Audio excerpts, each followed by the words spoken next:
Hello, everybody, and welcome to Sibyl's Lab. My name is Amelia, and I am a theater maker, theater educator, parent, all things crazy and wild and fun, and I love to play with cards.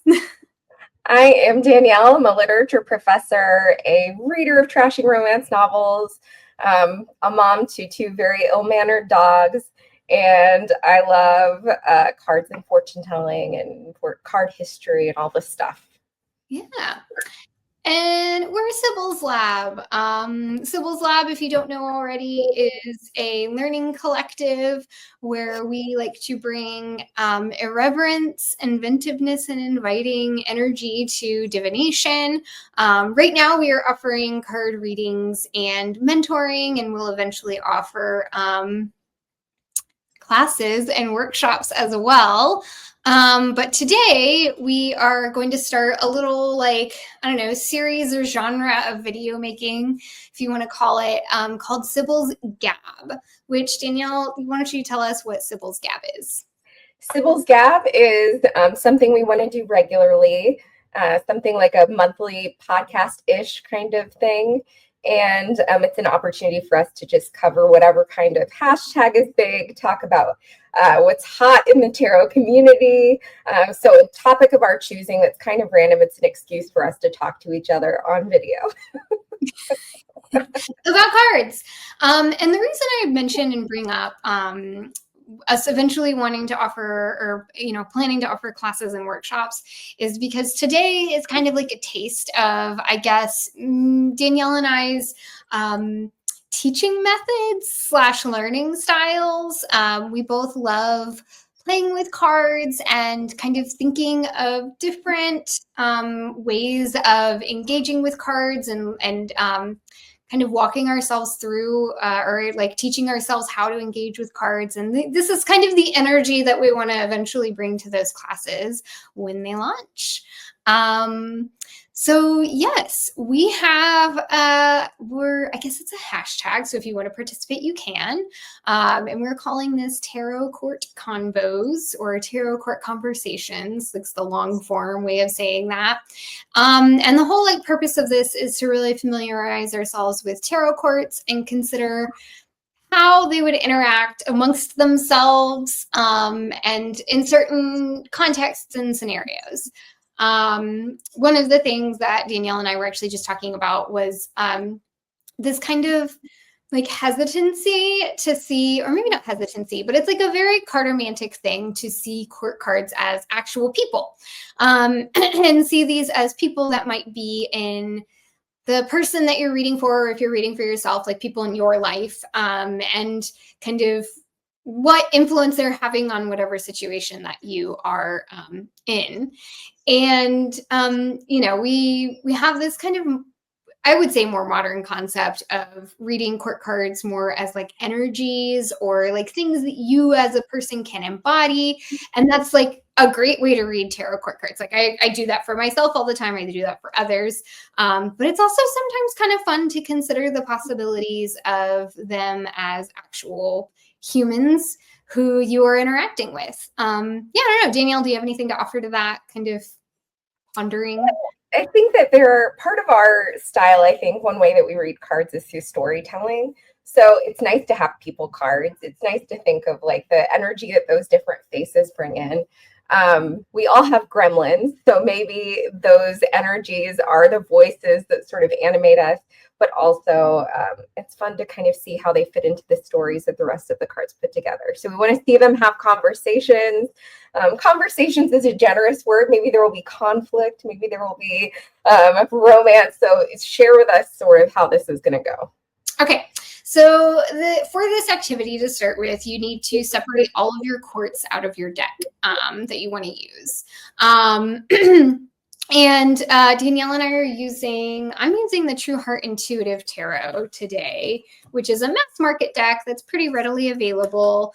It is readily available. The reason I'm using this deck in particular is because the court cards are people, and they are people in pretty neutral situations. They're not court cards as they would as you would see them in the world, they're just, I mean, it's a person riding a phoenix or a dragon, or a woman with a sword standing in front of a throne. And I did trim this deck, by the way. So you do normally get this deck with the titles and names of cards on them. But I suggest, if you want to do this at home with yourself or even with a friend, to pick decks that either have humans or even animals, some kind of figural representation of court cards, and like try to go as neutral as possible as you can so that you're not kind of influenced by what you see on the cards, if that makes sense. But Danielle, what deck did you pick for today? I'm using the Windrose Tarot. So this is a little booklet that comes with it. This is a deck available on Game Crafter. And it is created by Aya Rosen. A lot of folks know her deck, the Black Lily Tarot. So this is another tarot deck that she made. And you'll notice that there are the playing card correspondences assigned, shown on the card. The names of the courts are P for Princess, J for Jack, Queen, and King. So there is a nice gender balance. I was considering a few different decks, but the other one I was really seriously considering, the Caitlin Madison Tarot, has 3 female courts and 1 male court, which is fun to read, but maybe not best for an activity where we're looking for a balanced kind of conversation happening. So yeah. So once you get your deck, you pull out and have all your court cards set aside. What you want to do is set up a scenario for your court cards to interact. So, for example, it could be like 2 people at a store arguing over the last toy available, and it's like Christmas is in 2 days. I think these work better if you have a conflict or a problem that you're trying to solve. That creates dynamic storytelling. And, for background, I am a theater educator. I've been teaching young people theater for 12 or 13 years now. And this is very similar to like an improv exercise, if you will, but you don't have to be an actor or a theater person to get something out of something like this. So come up with some scenarios that you want your court cards to interact in, and then pull 2 court cards at random. Danielle and I are each going to pull 1 card, and we're going to, go through this scenario as if we each were that court card. But if you're on your own, this is totally possible, and just pull 2 cards. And then think about how these 2 characters, these 2 people, would interact with each other in that scenario.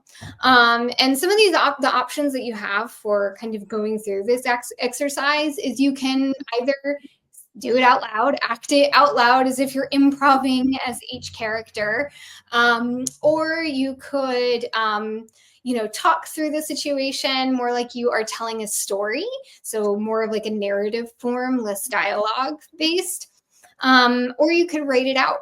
You could use a journal or a notebook that you have and write a scene between these 2 people, or you could write a story of what happens when these 2 people get put into this situation. But some things to consider before you kind of jump in and like take your time with this is, before you get into the scene, first think about what motivates this particular court card as they move through the world. And this is, for example, the King of Coins might be motivated by wanting by money. Money might be a huge motivating factor for this person. Also, anything that is of the material world might motivate this person. Think of things like that. And this is the part where it really helps you kind of understand these court cards a little bit better. And then the second thing to consider is, what would this person's objective be in this particular situation? So what's their end goal? What do they want? Is kind of the question to ask yourself there. And then the third thing to consider is, what is this court card's relationship to the other court card? What do they think of this other person? Do they think they are better than this other person? Do they think that the other person is better than them? Are they really humble? Think of something, and like, again, interesting things that make interesting scenes and interesting situations are conflict and also an imbalance of power.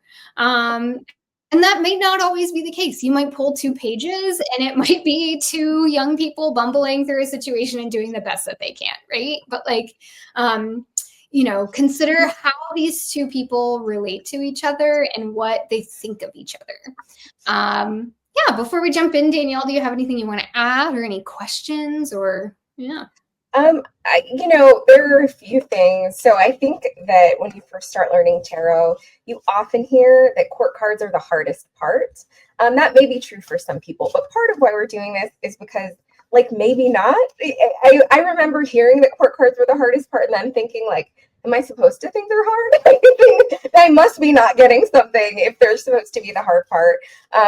We are just playing with stories here and showing how if we don't take them seriously, they can be in conversation.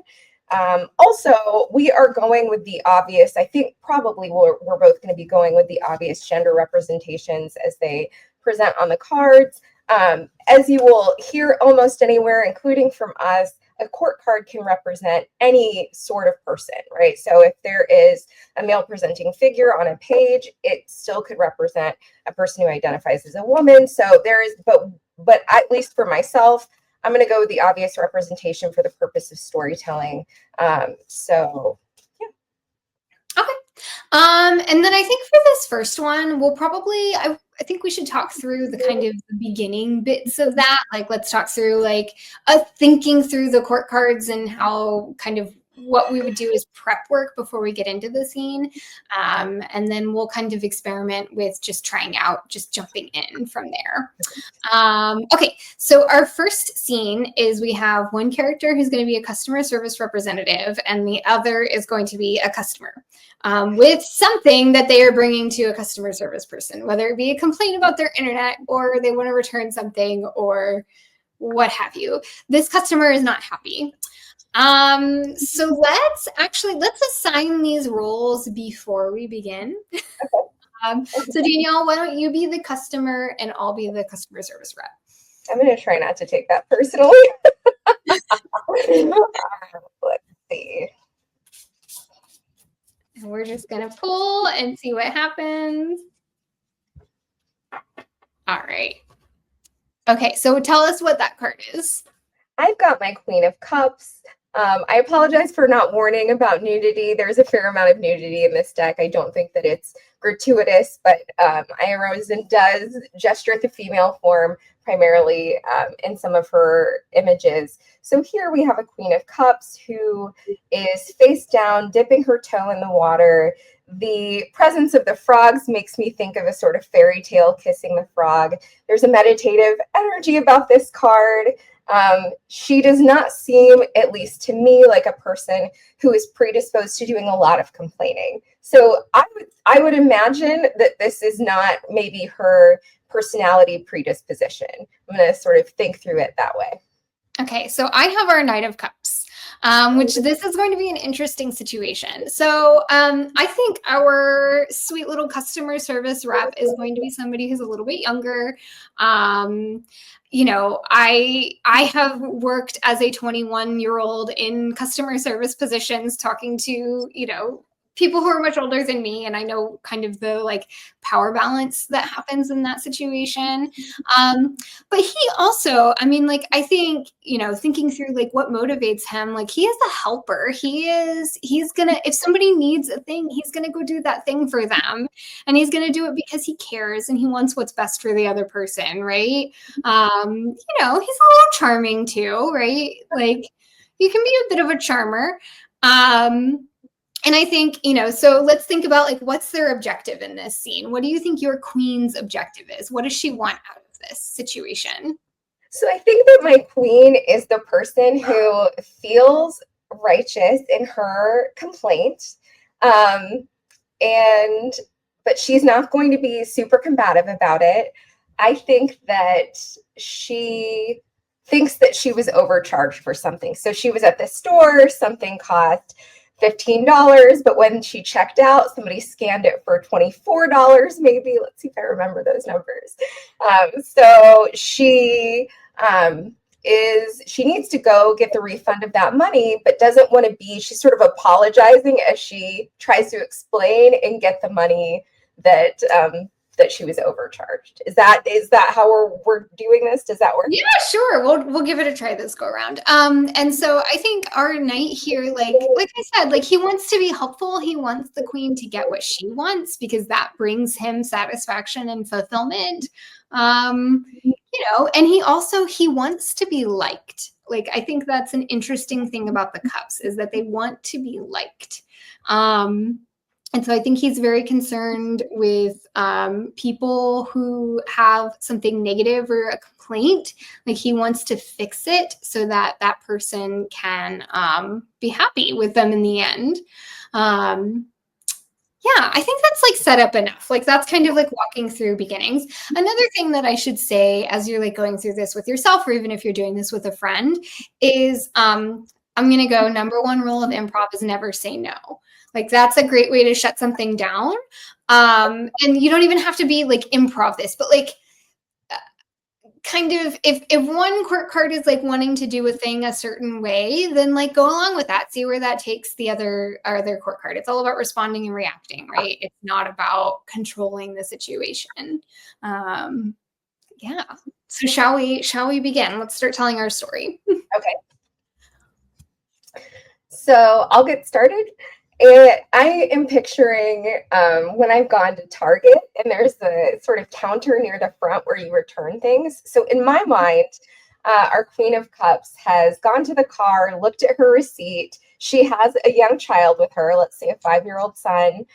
She's trying to wrangle him into the car. She notices on the receipt that she was overcharged.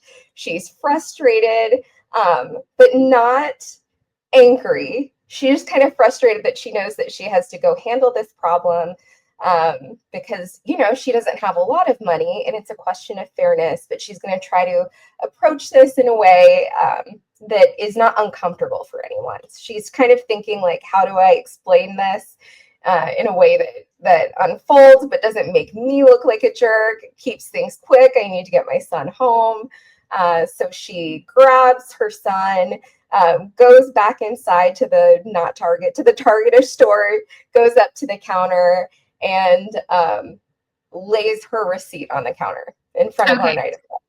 And so our knight, who is also pretty emotionally intelligent, can read that this queen is frustrated. Like he reads the situation. He sees the young child. He sees the receipt. He sees the like redness in her face from probably the heat of having to like walk out to the car, get in the car. Oh my gosh, now I have to go back out of the car, drag the kid out of the car seat, like all of the things that have to happen. Like he can see this just in her face and her demeanor. And so like he's going to try to start this conversation in this situation on a high note. He's going to say, hello, hi ma'am, how are you doing? How can I help you today? And he's maybe going to give a little smile at the kid to kind of keep them entertained as well. And just try to make them feel warm and welcome and like he's there to help. So, okay, why don't we say that we're talking about a hairdryer? This connects to like a thing I remember in my own overcharged experience a few years ago. So she was overcharged $9 for the hairdryer. She points to the part of the receipt where she was overcharged and explains that she sees that she was charged $45 here. It was actually $36. They must have scanned it for a different hairdryer, or there was some problem with the scanning, and she wants to know if you please. She's trying not to be difficult. She doesn't blame anyone. She's sorry to create a problem, but is there anything that he can do to help solve the problem? Okay, so he's going to scan the receipt and then he's going to scan the hairdryer and he's going to say, of course, like, absolutely. Let me see what I can do. He does his scanning. He looks in his system and we like run into a hitch. She was charged the correct amount for the hairdryer according to the system, but he doesn't say this out loud yet. He just looks up at her and he asks her, how much did the display say that it was going to cost? And she says, it said it was going to cost $36. Are you seeing something different? He's not going to let her know that he sees something different, because again, it's that like big concern with, he doesn't want to upset her, right? He wants to keep her pretty even keeled throughout this. And he wants to maintain that sense of like, I'm here to help, not make your life harder, right? And he says, do you mind telling me where in the store that you saw that display? Her son is hungry. He hasn't had a snack. He's pulling at her dress. And she starts to panic because she doesn't remember exactly where in the store it was. She just remembers looking very carefully at all of the hair dryers available and being specific about picking the one that she could afford. And she starts to kind of panic because now she can't prove what like the actual cost was. She's trying to think about like how to calm down her son, and so he doesn't make a scene and irritate the people around him. So she kind of starts to have like the nervous system, like, pulse going up, trying to figure out like how to prove that this is the right amount, but without sort of, making things more uncomfortable. Sure. And so this knight has a choice here. He can either call in a manager and see what he can do, or he can just go ahead and knock off the price, maybe apply a discount code or something to the hairdryer.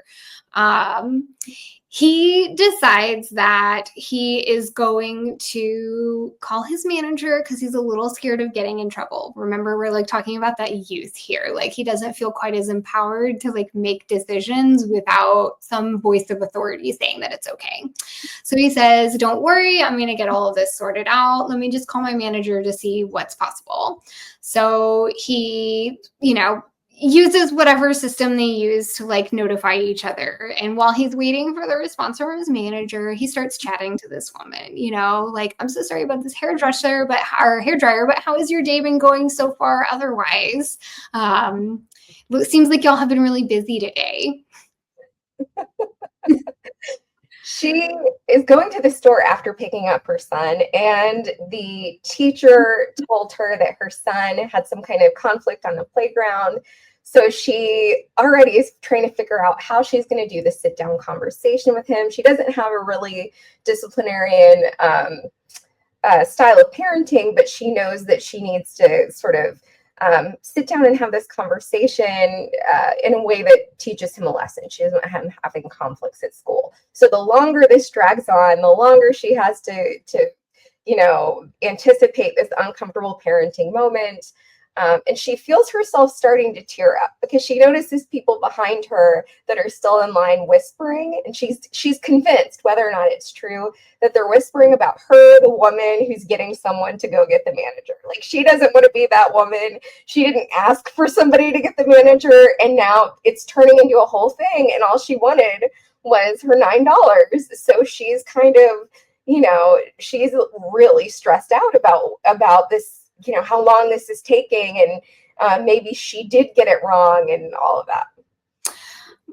The knight, while he's waiting, says, oh my gosh, I'm sorry. That sounds like a terrible day. I was such a troublemaker as a kid. I have all of the respect in the world for my parents who had to deal with me, but your little one seems like he's perfectly fine. How old is he? What's his, how old is he? What grade is he in? I think I said 6. We're gonna go. It's like 5 or 6. We'll go with 6. He's 6 years old. I'm a widow, and he's had trouble since my partner passed away. Her son hears her talking about this, and he starts to get angry that she's sharing this because he doesn't like hearing about it or talking about it. So she notices that he's acting up. He's not just restless. He was doing the normal, 6-year-old restless, pulling at her dress kind of thing. But now she notices that he's paying attention to the conversation and is getting kind of agitated that this is a whole poor mom. I know. There's so many things I want to say about this. So our knight's noticing what the little kid is doing. And so he starts to engage in a conversation with the kid. Oh my gosh, what's your favorite thing that you do at school? He's just trying to keep this kid entertained because he can tell that the mom is feeling overwhelmed right now. Like, first off, only 2 cups could have like a therapy session over overcharging on a hair dryer. But he wants to keep her happy and he wants to make this easier for her. So he's engaging with the little kid. What's your favorite color? What do you like to do? Who are your friends? All of these like questions that you ask little kids, right? When you like are just get to know them. Do you like Minecraft? Things like that. Meanwhile, the manager comes.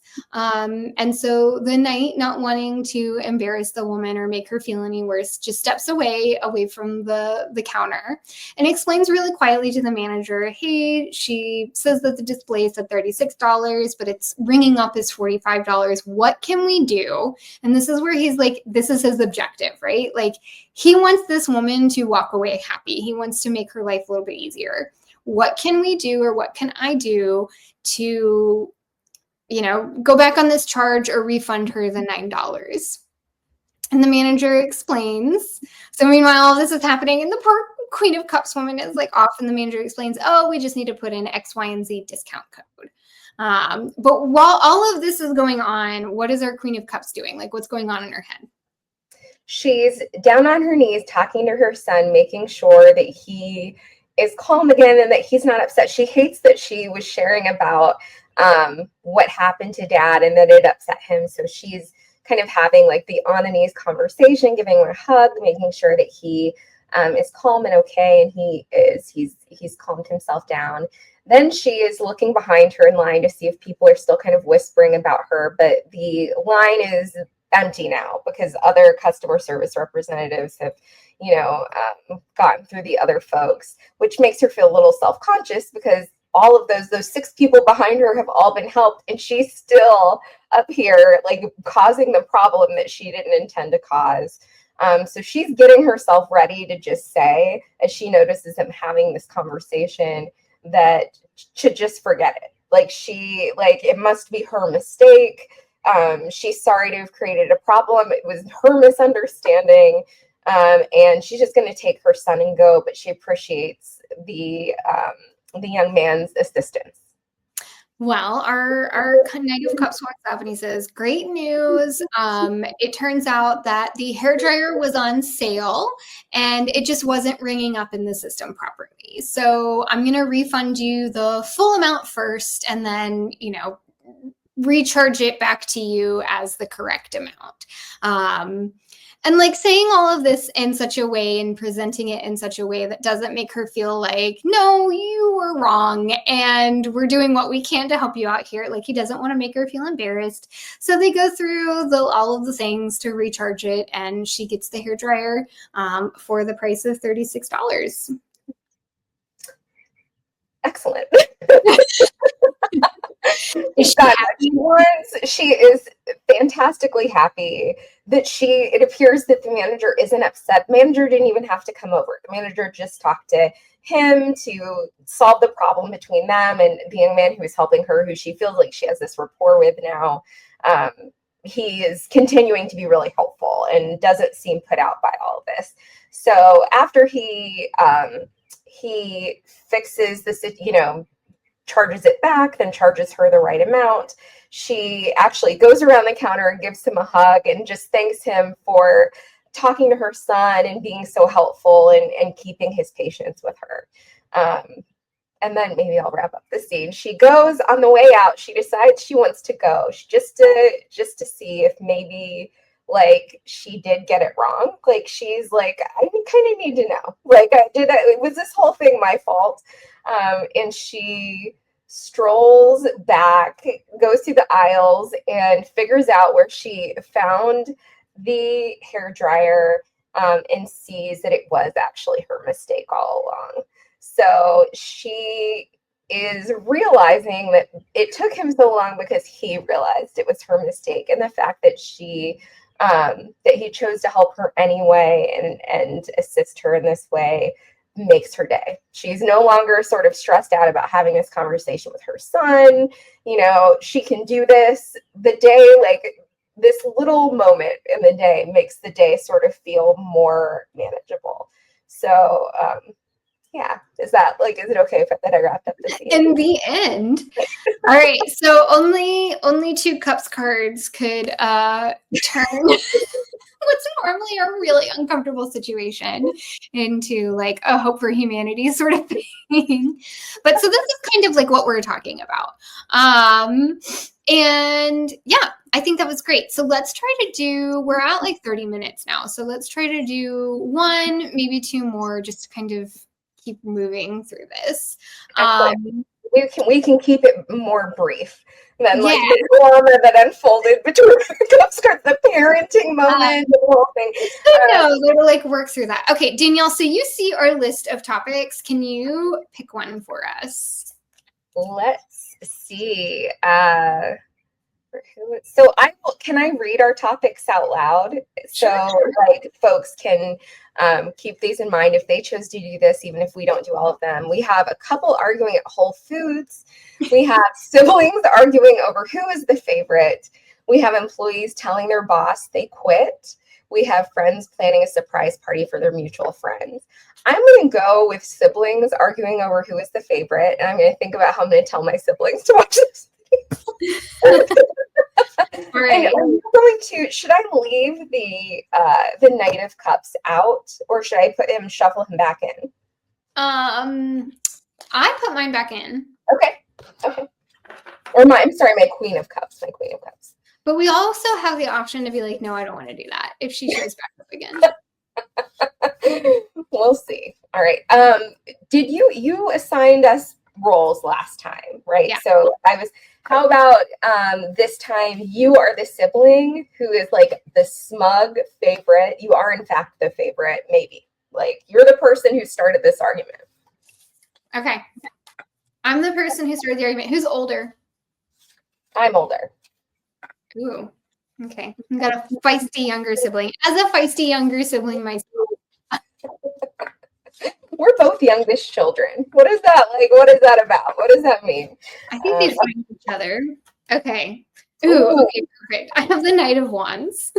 I have the Queen of Swords. There's some more nudity. Here's our Queen of Swords.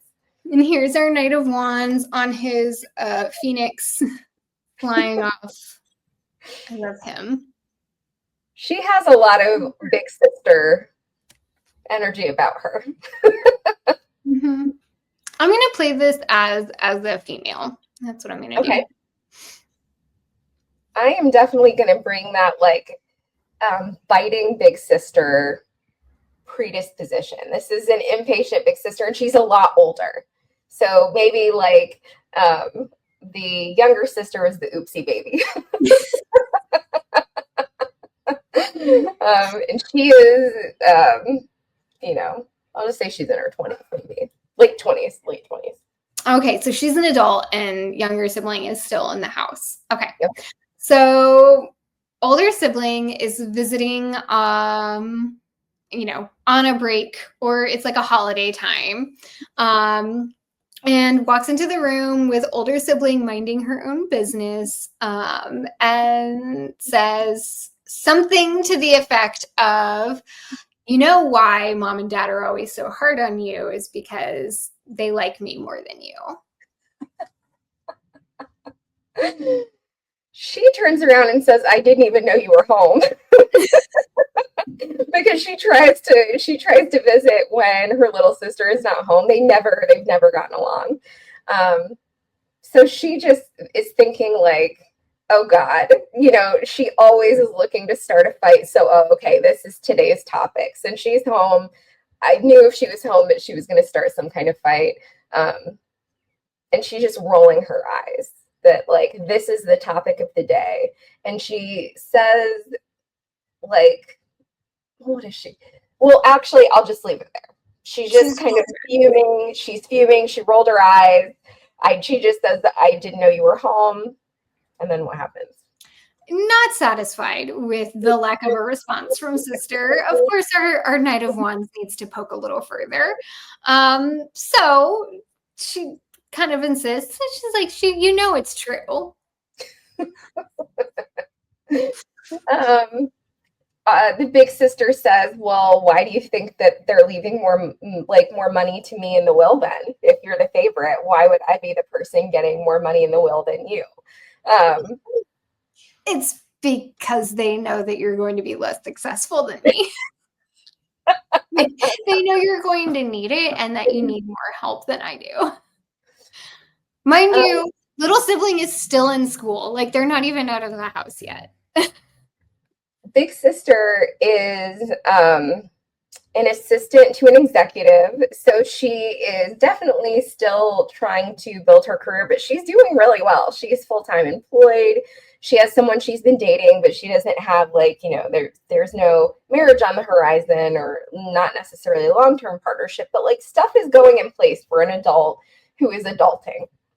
So again, she rolls her eyes and just says, they do love you, but they think you're helpless and they don't trust you with money. So this isn't that they're leaving me more money because they know that I'm actually responsible enough to manage it. Ooh, okay. So our Knight of Wands, I guess I should, like, as an aside here, like, our knight's objective in this whole situation is like she just wants to get a rise out of her like normally cool and collected sister. And the thing is like, as we know, all siblings, we know the buttons to press. And that's all she wants. She just wants to get her agitated out of pure fun and entertainment because she's bored. And so, she's not even going to acknowledge that sister said that she's irresponsible. Like, of course she's irresponsible. She's like 16. What do you want from me? And she goes back and like re-insists that then why are they so hard on you if they think that you're more responsible? So big sister does start to get frustrated. She is reflecting on the fact that she what she used to have a we're going to go dark. She used to have a substance abuse problem in her late teens. She experienced she was struggling with sort of emotional challenges and some darker feelings. And so she was kind of self-destructing. And it was for a very short time. And she really needed mom and dad to be super involved and vigilant. And that's when they started to be sort of surveilling her and a little harder on her, but she needed that. And she was able to turn that around. But little sister doesn't know all of that. Little sister was really little when that was happening. So all little sister saw was mom and dad sort of being imposing a lot of structure and being more involved. Big sister is happy with mom and dad's zealous commitment to parenting her through a darker moment. But little sister is kind of trying to weaponize this moment in this assistance and presence of mom and dad that is super valuable to big sister. And, so that's what's going on. Like the last thing she wants is her little sister to know about the nature of the moment when mom and dad started being a little harder on her. That's private. And she knows that her little sister will weaponize that private information too. But she feels herself starting to heat up and just wants to control her anger so that she doesn't over disclose. Little sister, sensing the not enough, but can sense at least that big sister is starting to heat up a little bit. And little sister also has her own feelings of insecurity when it comes to big sister here. Like, right? Like the Knight of Wands, she wants attention. She wants to be the flashy person in the room. She wants to be the most dynamic person in the room. And so there's a part of her that's a little jealous of these attentions that she's getting from mom and dad, right? Like mom and dad do kind of trust little, like she's ambitious. She is like, she's a go-getter type. She's doing well in school. She's involved. She's got friends. Like, she's doing fine. And she's not getting a lot of the same attention that she remembers big sister getting when she was this age. And so there's a little bit of a sting there that comes with the dig, right? Remind me again, what was the last thing like big sister said to her was... Well, she just wants to make sure that she doesn't let her temper get away from her, and say why mom and dad, like how it actually is helpful and what this is all about. Okay. And so little sister is like sensing that heat rising. So she knows she's getting closer to what she wants, which is to make big sister really angry. And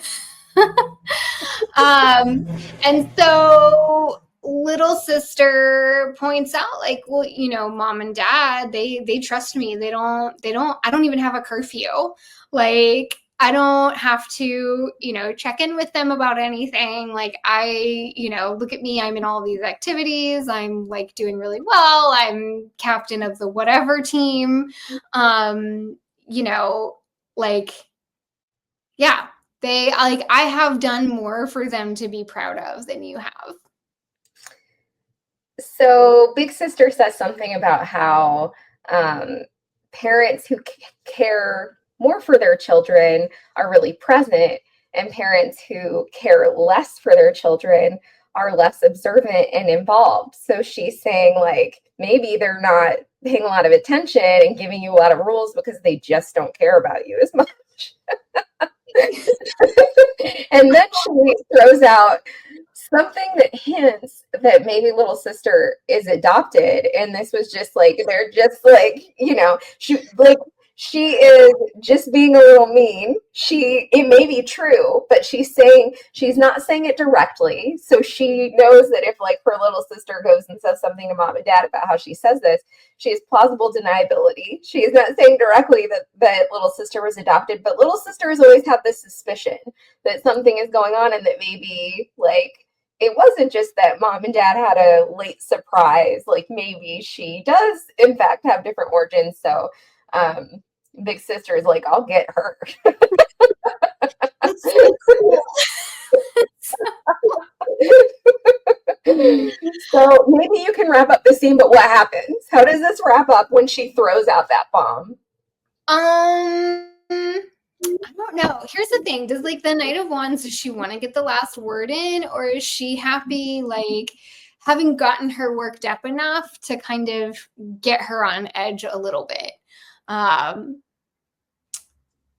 There's part of me that feels like this is the point where little sister loses her temper, and like at this point isn't even saying anything logical, is just like, you have no idea what you're talking about. Something to the effect of, you're never here anyway, so what would you know? Things of that nature, and then storming out.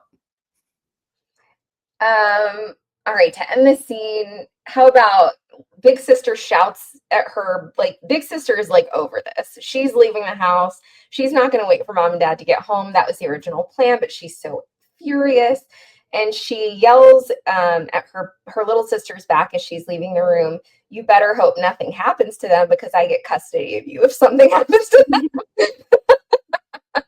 Can I just say, look at this color language. Like, I know. The color palette of yours versus mine. I think even if we didn't see the figures themselves, that would give something to work with. What different palettes. It's so interesting. I know.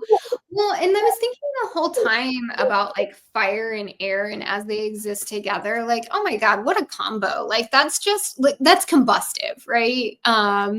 There is a lot of potential for them to feed into each other, for like sister, like big sister, to like that Queen of Swords to like just spread all of the fire that the the Knight of Wands has, as well as for the Knight of Wands to really like suffocate the big sister. Like, this is not, we want to talk about like elemental dignitaries, or Mm-hmm. like, that is not a well dignified situation between the two of them. No, it's not. And it really makes perfect sense. I didn't overthink it. I don't think we've been overthinking like what precisely do the court cards come in with? I'm sort of feeling it out as I go. But that's exactly what the Queen of Swords would do. She's self-controlled when she wants to be, but she's got a knife. If you keep coming for her, she knows exactly where to stick it. Like she is, so keep pushing me and I'll get you and I'll come sharp. So you better watch out. Well, and the Knight of Wands absolutely has that like pushy energy, right? Like she or he or they are going to be, very upfront with what it is that they're thinking and what it is that they're feeling. Everything's on the surface with that Knight of Wands. Yeah. Well, anyway, so let's leave it at that. I feel like we're at a good spot to kind of wrap up. But anyway, if this is something that you want to try, feel free to, if you have videos or you have if you have a YouTube channel or if you have an Instagram or something like that, like do a little scene, write a little story, use this however you want. You can use our tag that we put if you feel so inclined. And then also comment below if you have any, practices or methods or just ways that you like to play with cards that get you engaged and thinking about, them, just thinking about them in a different kind of way. Yeah. Do you have anything else that you'd like to add to that, Danielle, or shall we go into our reading? No, I say we go into our reading. I'm excited to see in the comments. I'm also kind of curious if folks could share a little bit about what court card they most identify with. I most identify with the Queen of Swords, but I have to say, that Queen of Swords is a viper. I don't know if I want to say that I'm that Queen of Swords, but I would, if you come at me, I'm bringing the knife to the party. All right, let's pull a couple of cards. What should we read for? How about, we should start planning these questions. I know, there's something I feel like we want to read for something relational. What can we do to move through our interactions with people in the coming days, whenever you're watching this, to have constructive and helpful interactions with others. Perfect. So in other words, let's be like the Knight and Queen of Cups, not the Knight of Swords or Knight of Wands and the Queen of Swords. Oh, all right.